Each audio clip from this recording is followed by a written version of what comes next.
Coming down, work is already underway on the first statue. President Trump closing in on 100 days, but there's also the possibility of a government shutdown because of his proposed border wall.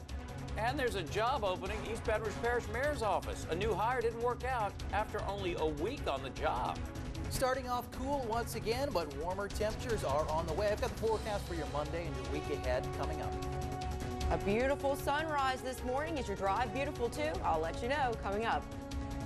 Now, from WBRZ News 2, this is Tune In.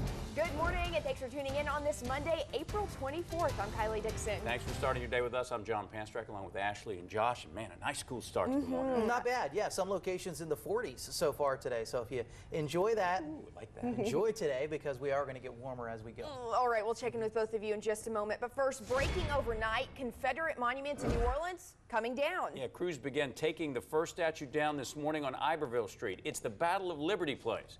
The decision to remove the statues comes after the deadly church shooting in South Carolina in June of 2015. Many believe the monuments are symbols of racism and intolerance. The city also held several public meetings before deciding to remove the statues, including the famous ones, Confederate Generals Robert E. Lee and P.G.T. Beauregard. Last night, a vigil was held in protest of the removal. Also this morning, developing out of Ascension Parish, shots fired at a fundraiser for a shooting victim. Murdered man's brother was shot 6 times, now listed in critical condition. Gonzales police say Jonathan Harvey was shot after getting into an altercation with 2 people at a funeral fundraiser for his brother. It happened at the Gonzales Municipal Park on Sunday. The non-permitted fundraiser was for Clarence Harvey. He was shot and killed last week at this home. At least 1 arrest has been made in his death. No word on the gunman in the park shooting. Also under investigation, 2 overnight house fires in Baton Rouge. Firefighters responded to blazes on Seneca and Aliquippa streets. They aren't close to each other, but investigators suspect arson in both cases. New Roads is one location that is waking up in the 40s, 70s, forecasting a high of 78 today with no chance for any rain in your capital city. We'll take a look at the next couple of days in a few minutes. Now we're going to pass it off to Ashley Frugier for a first look at traffic at the 6 o'clock hour.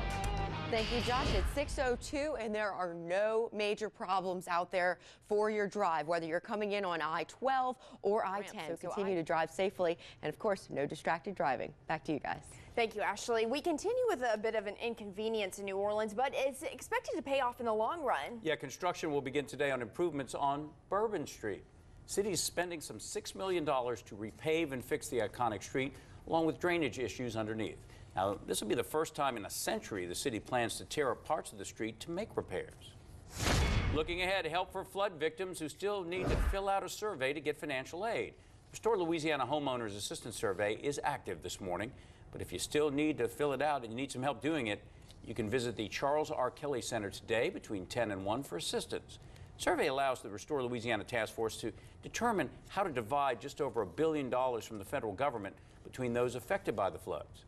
You can find the survey at restorelouisiana.gov.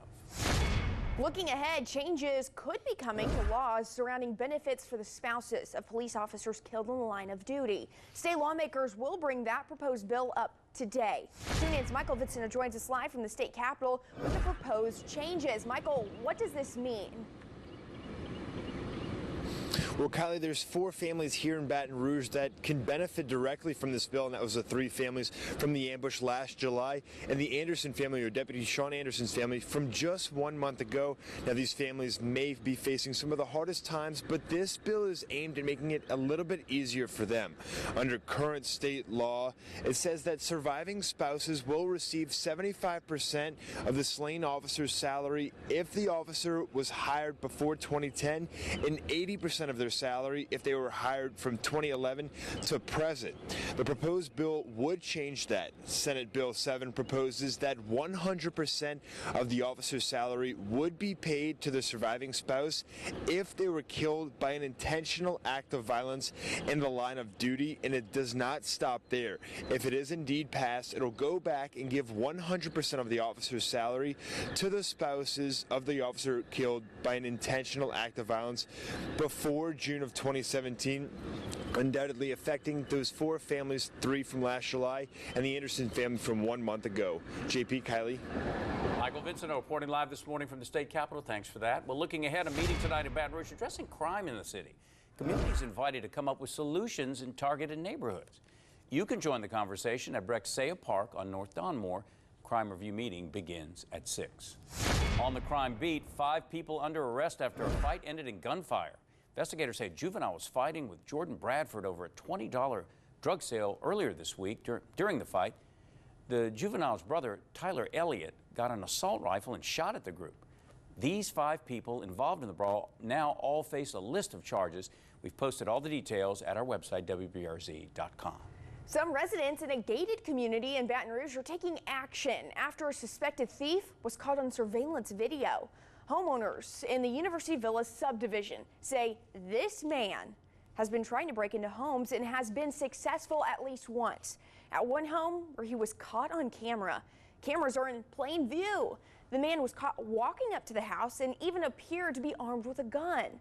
Residents say they don't feel safe even with added safety measures.